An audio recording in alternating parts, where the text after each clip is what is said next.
পতিত খুনি শেখ হাসিনা বলতো উন্নয়ন আগে গণতন্ত্র পরে, সেই রকম ভাষাই এই অন্তর্বর্তীকালীন সরকারের অনেকেই বলেন যে আগে সংস্কার পরে নাকি নির্বাচন।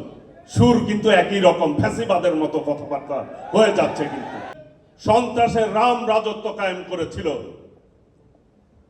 কেউ ঠিকভাবে কথা বলতে পারত না, তার অধিকার প্রতিষ্ঠিত করতে পারে নাই, তার অধিকারের কথা বলতে পারে নাই।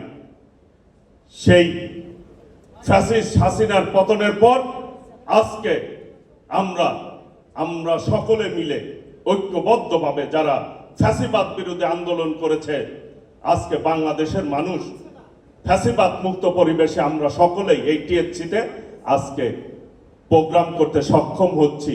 এর পিছনে আমাদের ভারপ্রাপ্ত চেয়ারম্যান দেশনায়ক তারেক রহমান এবং এই দেশের ছাত্র সমাজের ভূমিকা রয়েছে। আজকে একটি প্রশ্ন রাখতে চাই, আজকে যারা ফ্যাসিবাদ বিরোধী আন্দোলন করেছে তাদের মধ্যে আজকে অনৈক্য কে তৈরি করছে?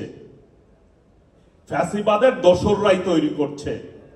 কারণ ফ্যাসিবাদ বিরোধী আন্দোলন যারা করেছে তারা যদি দ্বিধা বিভক্ত হয়ে যায়, তারা যদি নিজেরা পরস্পরের বিরোধে লিপ্ত হয়, তাহলে মূল বেনিফিশিয়ারি কে হবে?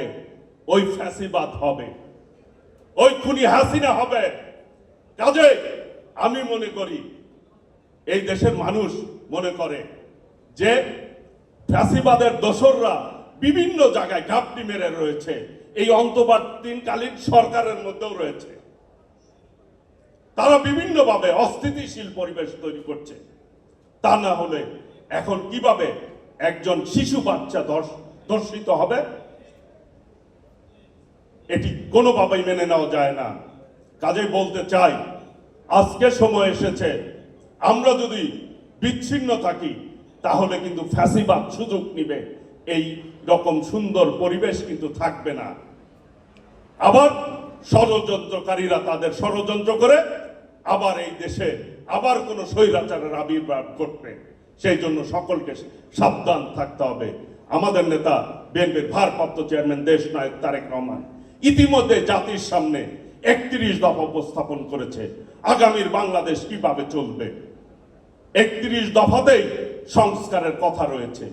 আজকে বিভিন্ন কায়দায় আমরা শুনি, যেভাবে পতিত খুনি শেখ হাসিনা বলতো উন্নয়ন আগে গণতন্ত্র পরে, সেই রকম ভাষাই এই অন্তর্বর্তীকালীন সরকারের অনেকেই বলেন যে আগে সংস্কার পরে নাকি নির্বাচন। সুর কিন্তু একই রকম, ফ্যাসিবাদের মতো কথাবার্তা হয়ে যাচ্ছে। কিন্তু কাজেই আমাদেরকে ভারপ্রাপ্ত চেয়ারম্যান দেশনায়ক তারেক রহমান বলেছেন, আমরা যারা ফ্যাসিবাদ বিরোধী আন্দোলন করেছি সকলে মিলে ইনশাল্লাহ নির্বাচনে জিতি আর পরাজিত হই, সকলে মিলে এই দেশে জাতীয় সরকার গঠন করে সকলে ঐক্যবদ্ধভাবে পথ চলবো। বিএনপি সকলকে নিয়েই পথ চলতে চায়। চলুন আমরা সকলে মিলে ফ্যাসিবাদের একটি দোসরও বাংলাদেশে থাকা অবস্থায় আমরা সকলে মিলে ঐক্যবদ্ধভাবে আন্দোলন সংগ্রাম যারা করেছে আমরা পথ চলবো। কোনোভাবেই এই দেশে সন্ত্রাসের রাজনীতি আর আমরা কায়েম করতে দিব না। সকলে মিলে গণতান্ত্রিক বাংলাদেশ আমরা গড়ে তুলব।